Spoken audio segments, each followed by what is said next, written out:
Hey, hello everybody. Welcome to this new episode of codeLive. My name is Philippe Ozil. I'm a developer advocate at Salesforce and excited to be here.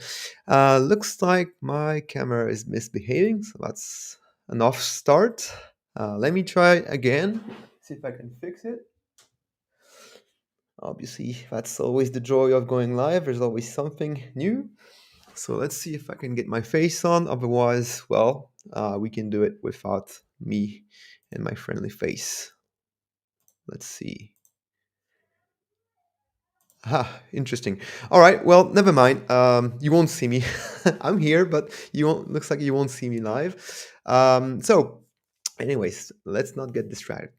Today, I'm here to talk to you about managed subscriptions. Some of you may have witnessed my previous code live. I was talking about the PubSub API, and I was in particular talking about also the Apex publish callbacks for platform events.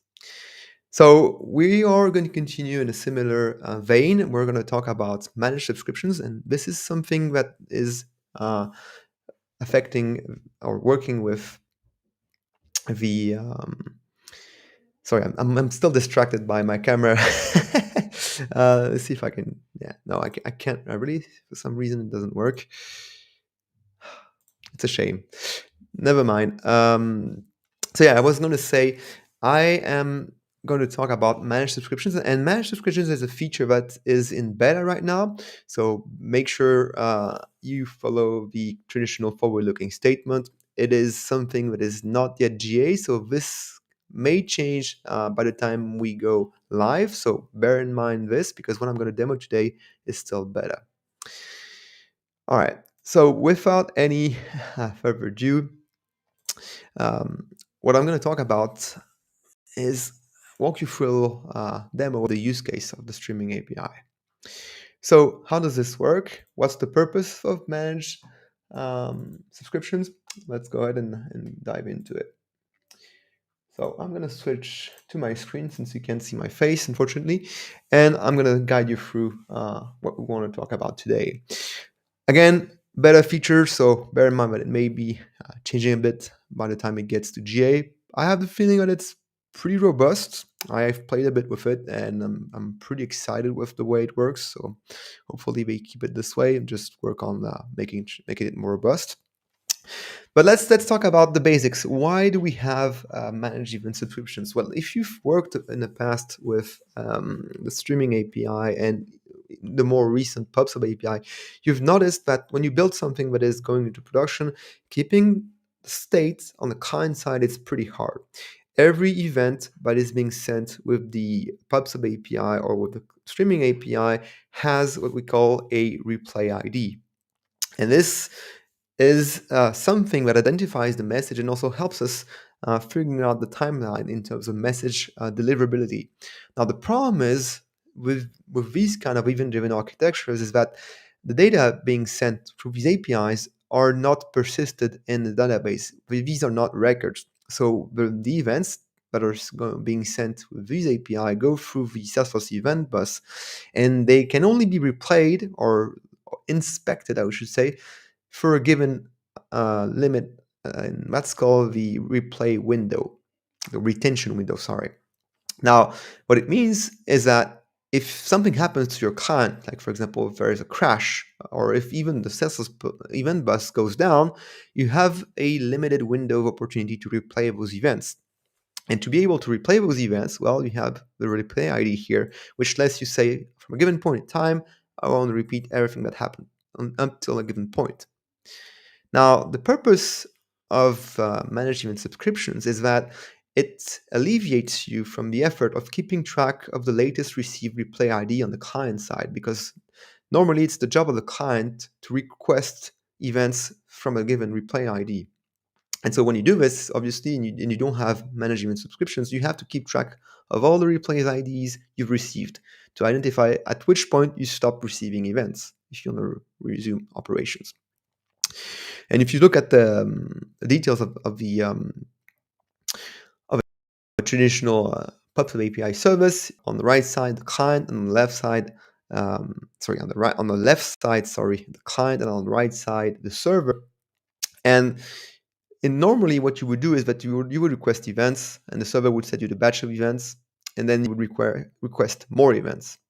But with the PubSub API and with managed event subscriptions, it's going to be a bit different. You're going to start the subscription in a managed event subscription mode. You'll get your first batch of events, and at some point, you're going to acknowledge that you have received a given replay ID. And that's kind of like an Apex transaction. You're going to commit to a specific replay ID, and the server will keep track of the latest replay ID that was received.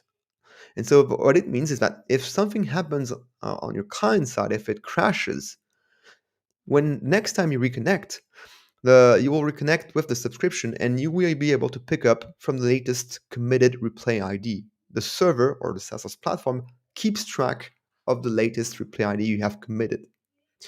That's the practice in a nutshell. Now, let's see it really in action, because I think it best works if you see it live during a demo. So for today, what I did is I made something, I would say, not convoluted, but a bit aligned with the general tendency. We've been talking a lot these days about Agentforce. So, well, this is no exception. We're going to be using an agent to help us play with the PubSub API and play with those events. So what I'm going to do now, I've prepared for you an agent, and I have a custom action. So what we're going to do is we're going to publish an event using the PubSub API, but also using Apex. So let me show you first this bit. I've prepared a little Apex class here that is what we'll be using to publish our events. It's a fairly simple bit of code. It's an invocable action so that it can be loaded as an Agentforce action. It has a description, and the purpose of this action really is just here. That's the important bit: publishing platform events.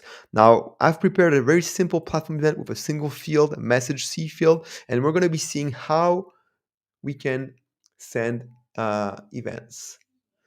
I can see, all right, looks like my screen sharing isn't behaving. Let's see. I'm still stuck on the Salesforce documentation. All right, thanks for letting me know. I'm going to try again to share my entire screen. Hopefully this time it will work. Let's see. There we go. Thanks. Definitely, that's not the right day for me to do a live stream. Sorry about that. Let's go full screen then. All right, should be better now. Okay. There we go. We'll give it a more seconds, and you should be able to see VS Code. All right. Yes. Thank you. Perfect. Sorry, because there's a little lag by the time you give me your chat and the time I'm streaming. There's a little latency here. So, problem fixed. You now see my code. So, we're in Visual Studio Code. What I was showing is a basic action that we're going to use with the agent. The core of the logic is really here, preparing messages with some input messages, strings, and publishing them on the event bus, and then really preparing a confirmation message whether the message was properly in queued for publication, or not. Very simple. So now that I have my Apex class here, I'm gonna connect it to an agent action. So I'm gonna move.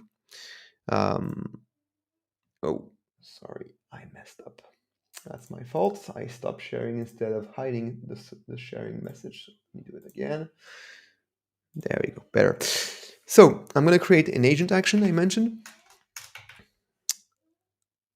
and I'm going to use the Apex class I just shared with you. So that's going to be very simple. I'm going to create an agent action based on Apex, and I'm going to reuse my send event action that I just prepared. We'll see the same input and output parameters, the same description that I filled in the Apex class. The message itself is a required input, and for the output, we're just going to show the text message we've prepared as an output. There's also a Boolean flag that lets the agent know if the operation is a success or not. We could do this differently. We could also do an exception and throw an exception if we wanted to do it in a more maybe a testable way. But that's good enough for this demo. So let me save my action. Now that my action is saved, I'm going to put it in an agent. So I'm just going to put it in my iSign Copilot agent. And oh, I have some other demos there, but let's just say I'm going to create a new topic for this. I'm just going to call it codeLive. And the description will be, help me run my codeLive demo with events manage subscriptions. All right, let's keep it simple like this.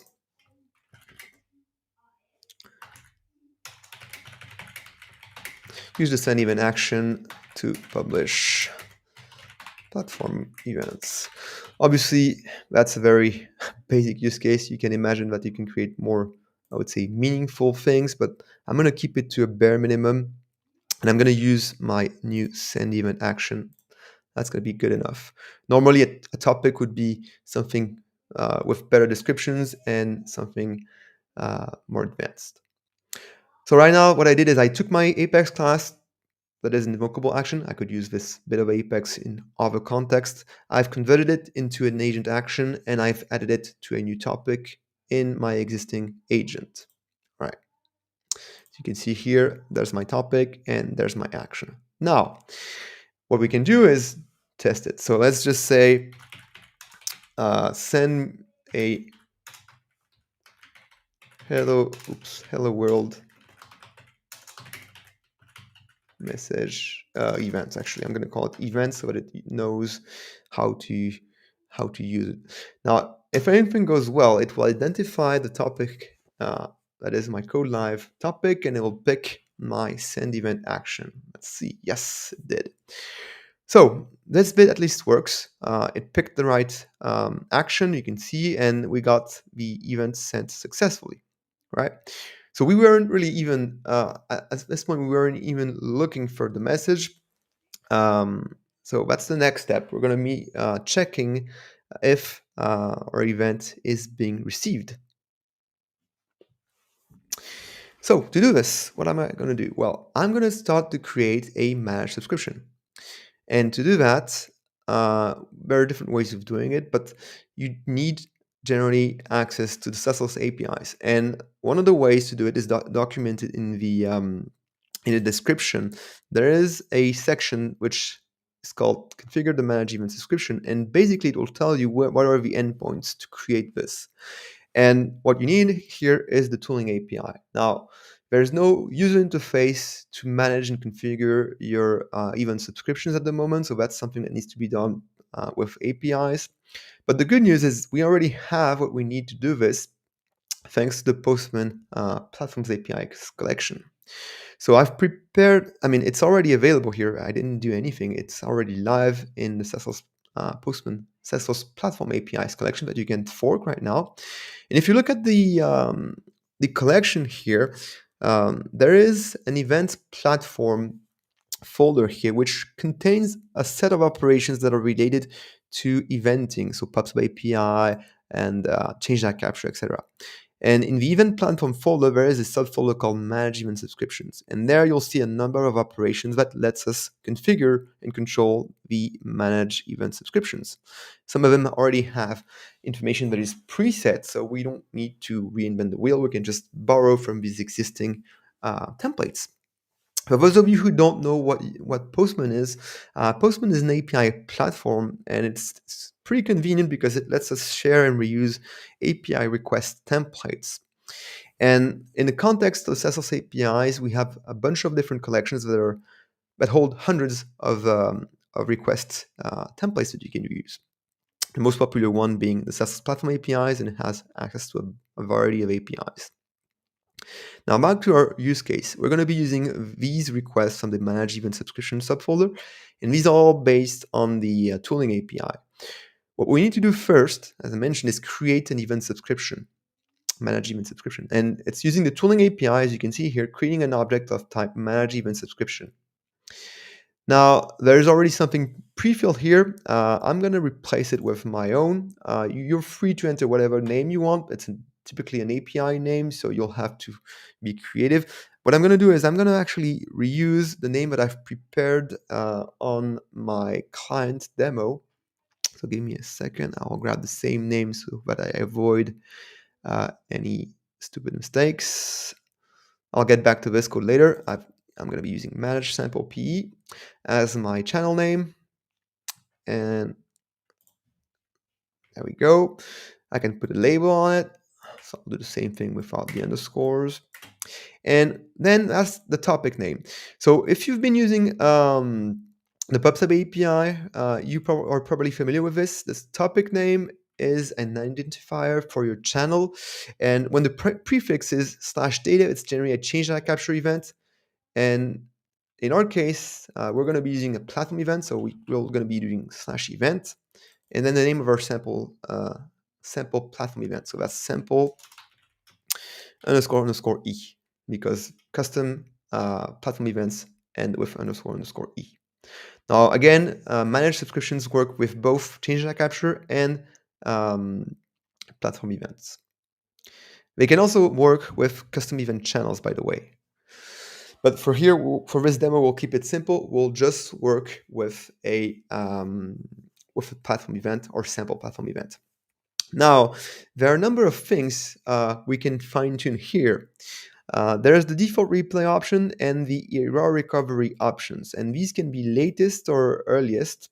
And depending on what you put here, you'll have a different behavior when you reconnect or when there is an error. So this is currently the first time we are setting up this particular managed subscription, so we want to replay only the latest. And later on, once we will have a few messages sent on this particular topic and particular management subscription, we'll be able to fine-tune this and to change the settings there to be earliest, for example. One thing that is interesting from a configuration point of view, there is a state that you can also toggle, and there are 3 states that you can use: run, stop, and there's another one that is internal to Salesforce, which is pause. But this is interesting from an admin point of view because it means that you can toggle on and off the managed subscriptions. And when the state is not run, the managed subscription will not deliver events. So let's keep it with run because we want to use it. And I think now we have exactly what we need. So let me just create this event subscription. At this point, we have an ID here, and it means that our subscription is now live. If I want to check the subscriptions that are available, I have another request here, which are get all managed event subscriptions. It's a tooling query API which retrieves the different fields of the object management subscription. So you can see here the detail of what I've entered with the developer name, etc., and all the settings. Now, I do want to highlight one thing with this type. This type is a bit particular in the sense that it has an extra field that is not listed here. It's the metadata field. There's a subset of the information that is held in this event. That's actually what is here, that is not available as a regular API field. So you cannot retrieve it with a query here. You can only see it if you have a query which returns one result. If there are multiple results, you can't include the metadata field here. So the other option is to get it using the subscription ID. So I'm going to grab my subscription ID here, and I'm going to only retrieve one single record here. Oops.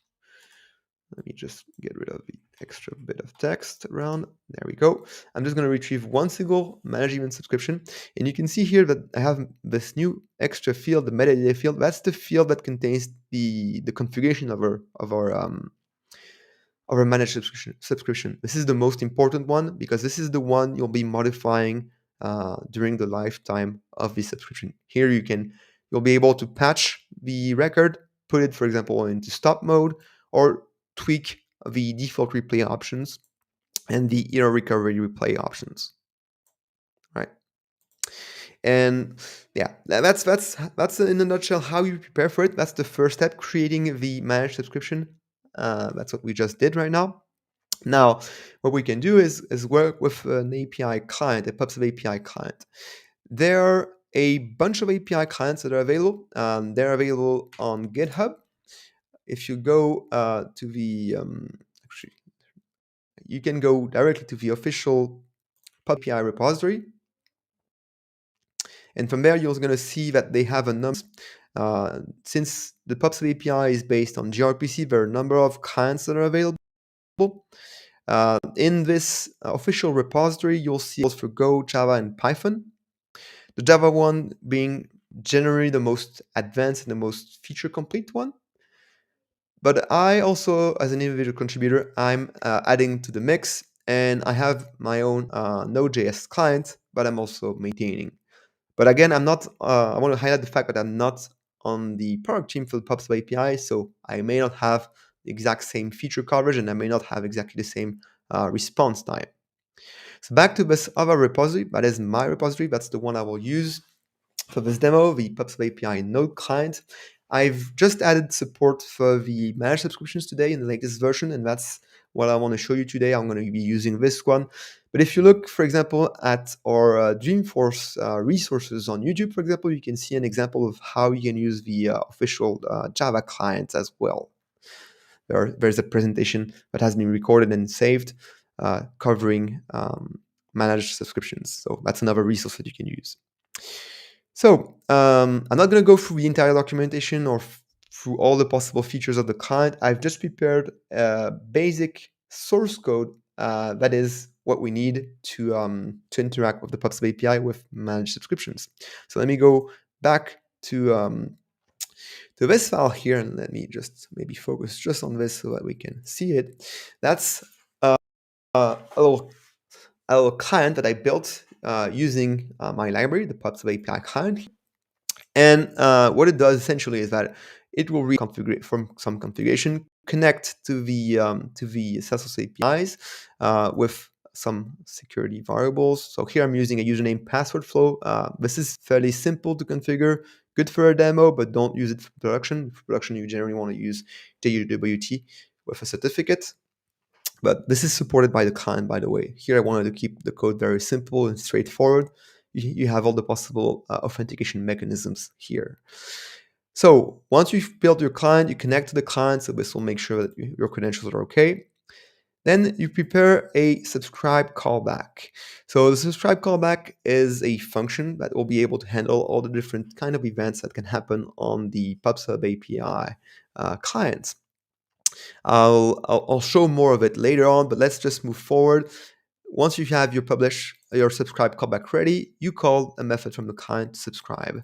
And here that's the method that is called subscribe with managed subscription. This method opens a specific type of subscription. It's a different method compared to the regular subscription because it's going to be using the managed subscription. It expects two minimum parameters and possibly three. The first one is either the developer name of our managed subscription or the ID. So if you want to, you can use either this full text API name. That's what we've put in Postman, if you remember. That was our full name for our subscription. We could also use the ID if we wanted to.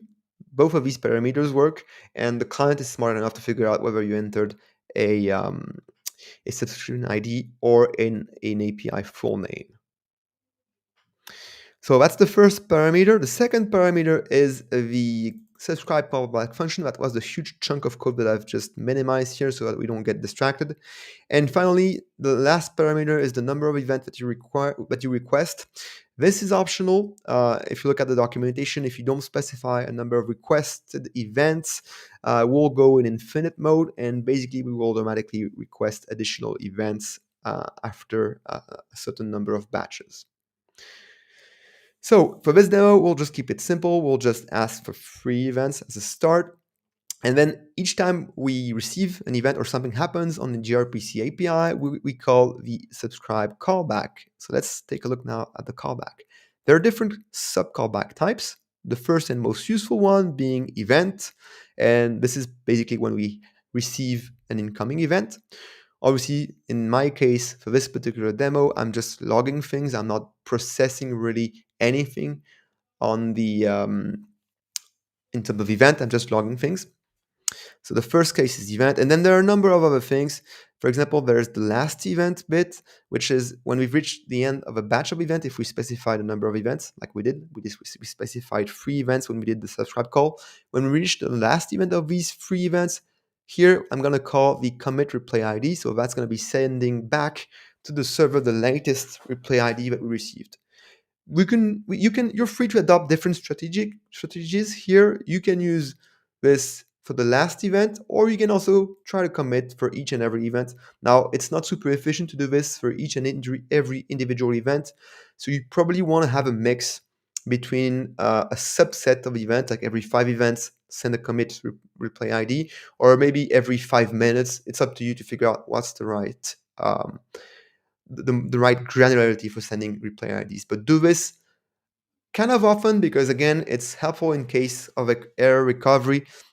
And this takes only 2 parameters, the subscription ID. So this is something that you'll have access to, because even if you didn't specify the subscription ID in the original subscribe call, the client will do some checks on the metadata to figure out if your subscription exists, and will preload for you the subscription ID, so you don't have to worry about it.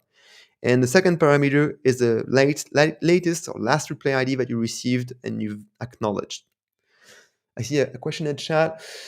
Can we show what this would look like in an Apex trigger after this? So the managed subscriptions are not available outside of the PubSub API, so this is not applicable to Apex triggers. I want to make it clear.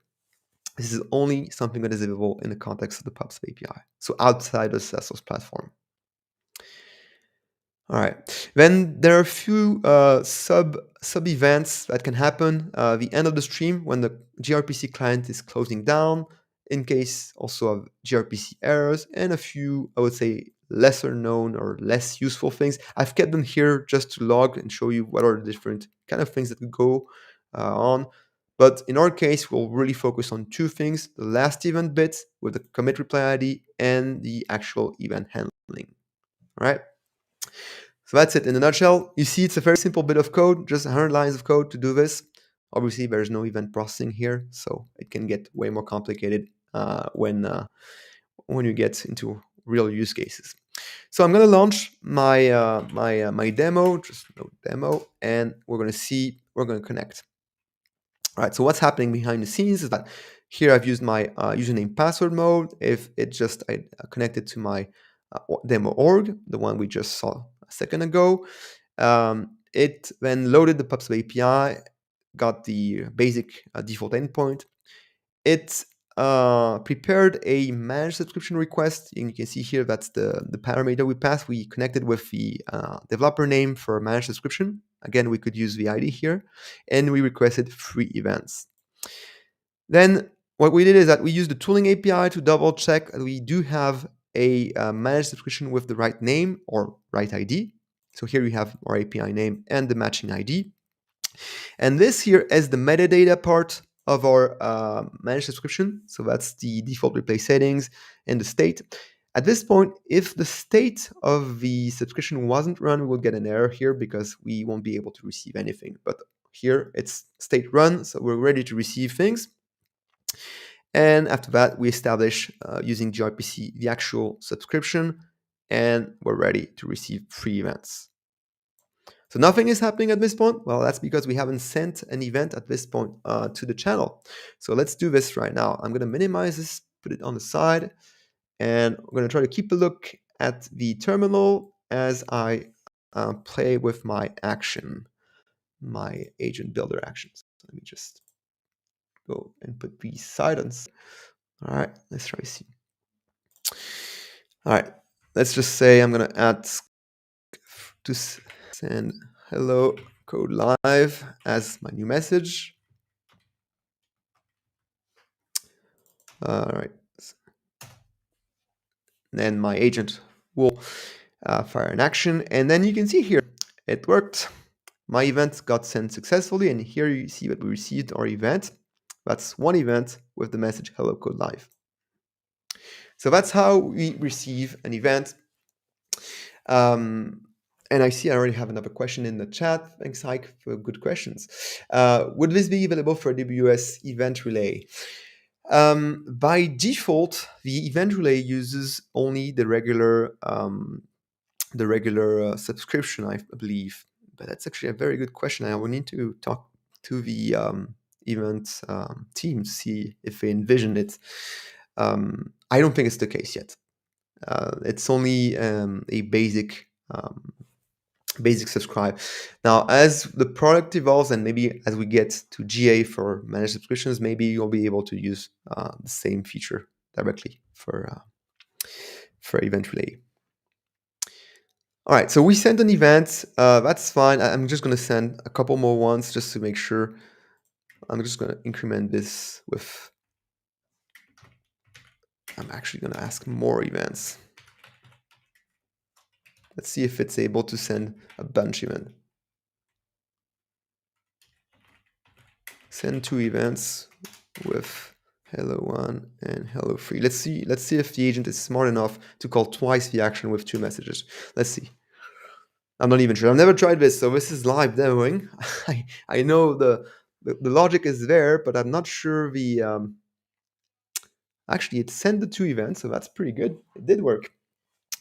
So we got the event 3 here, and if we scroll a bit up, we got event 2 here. Now you may have noticed one thing at the end. Getting to the end, we reached the last and final event of our free request here.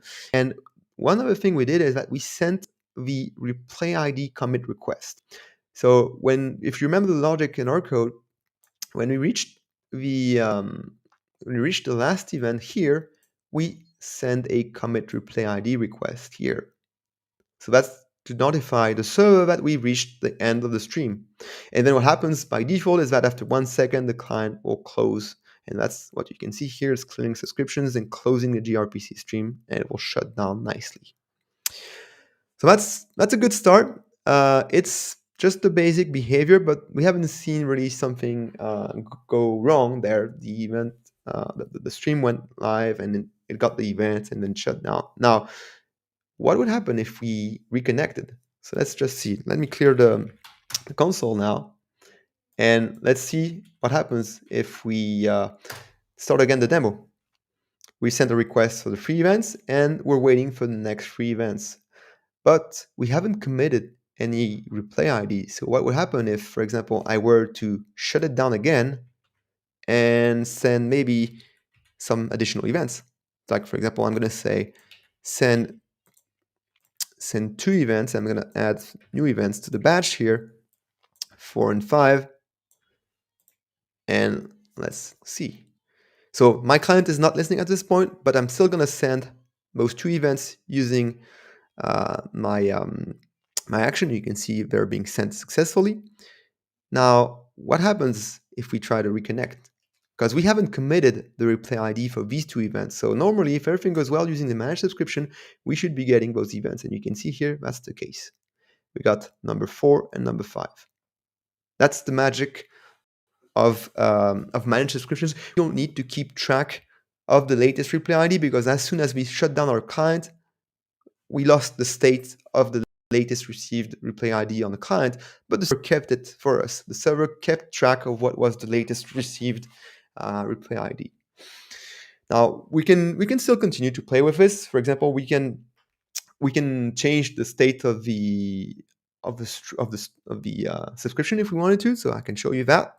I can update my managed subscription. For example, I can stop it. So that's what we have here as a default. So let me just actually let me just do this. I'm gonna put it in stop mode. I'm gonna call. Let me get the ID. Where is it? Here.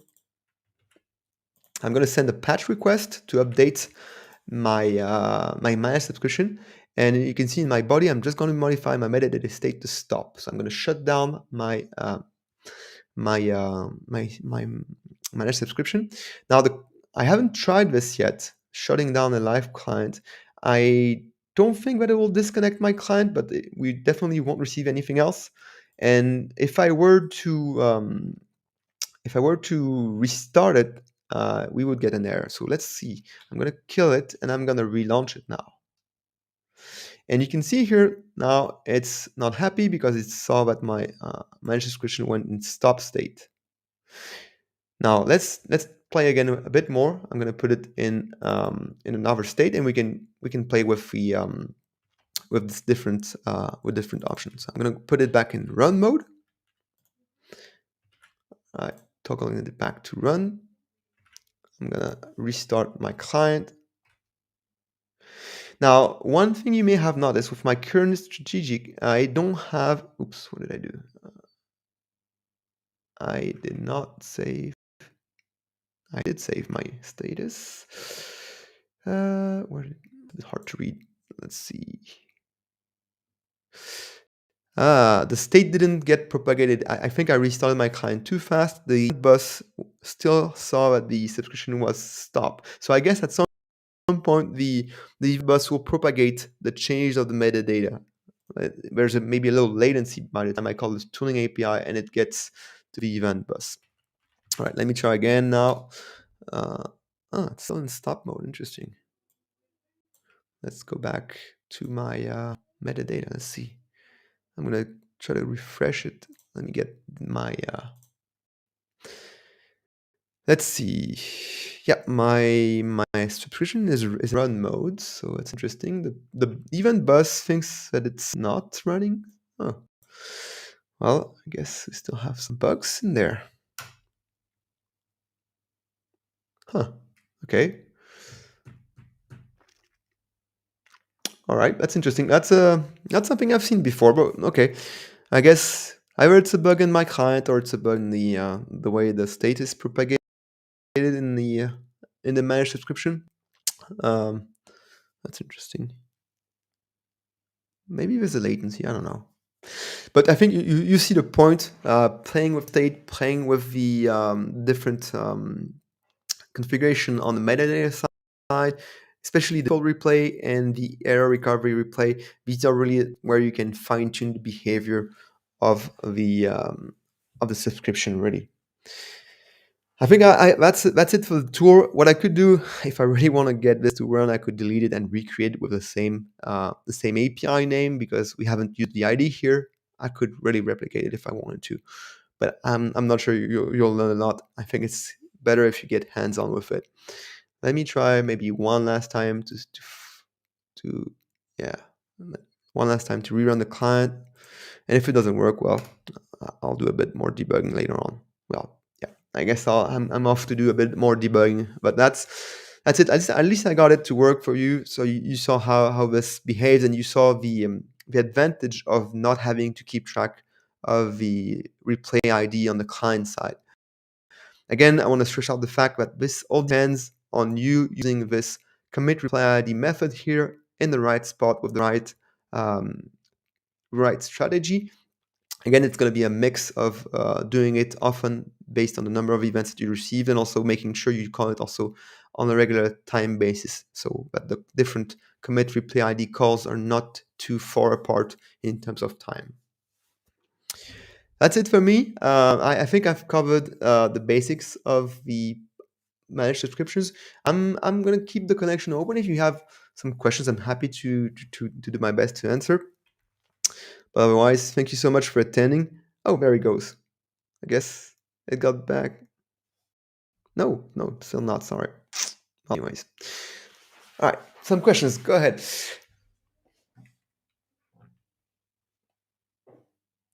Yeah, it would be great if we could do the same thing with Apex. Yes, absolutely, I agree. But in Apex, you don't really need to keep track of the. I mean, you could keep track of the replay ID. You can have some custom metadata. It's kind of easier because you already have a client, I would say, which is the platform with a database that is built in. When you have a Node API client, well, you don't have a database or you don't have anything that is being saved. Once the Node process is shut down, you lose all your state. So I think that's really a big difference. But why managed subscriptions are really super important when you're building a third-party integration. You don't want to have to set up an entire database just for keeping track of this last replay ID number. All right. Any questions on LinkedIn as well? Because I've been looking a lot at YouTube, but I know some people also are joining us from LinkedIn. Suggestion. Maybe I should try to use a different terminal. Yes, I can try to use a different terminal to rerun this thing. So let's see. Let me open a new terminal. I don't think the state is being saved on the terminal, but I can still try to rerun my demo. No, same result. It still does not see that the status of my. Then you can see here that it's interesting because the tooling API retrieves that my state is run, but the event bus is saying that it's stopped. So there's a conflicting state between the tooling API status and the Salesforce event bus. I guess this is a bug, really, and I'll make sure to talk to the team about it. Any other questions we're still on?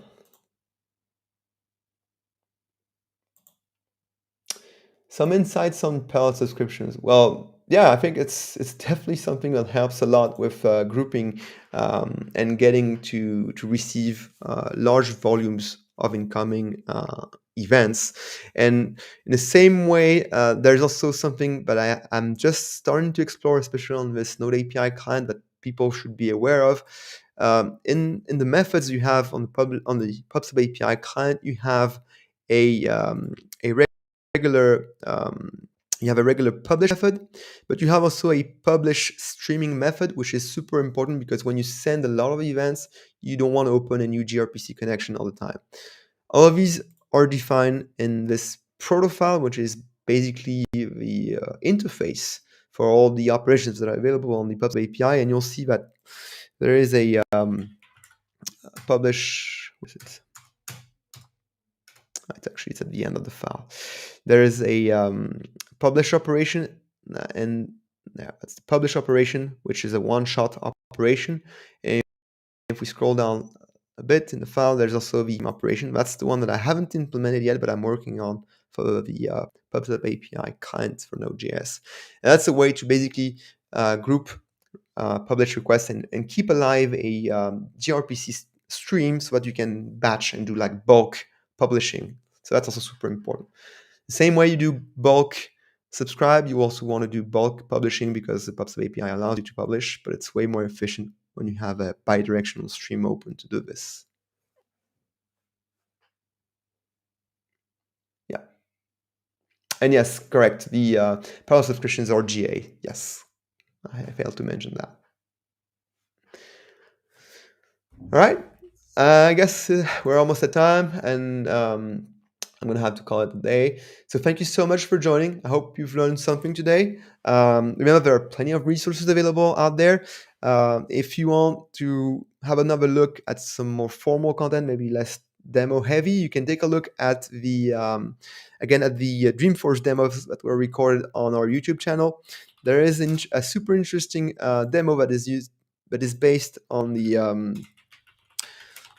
on the on the Java client, and I found it very helpful when looking at our use cases.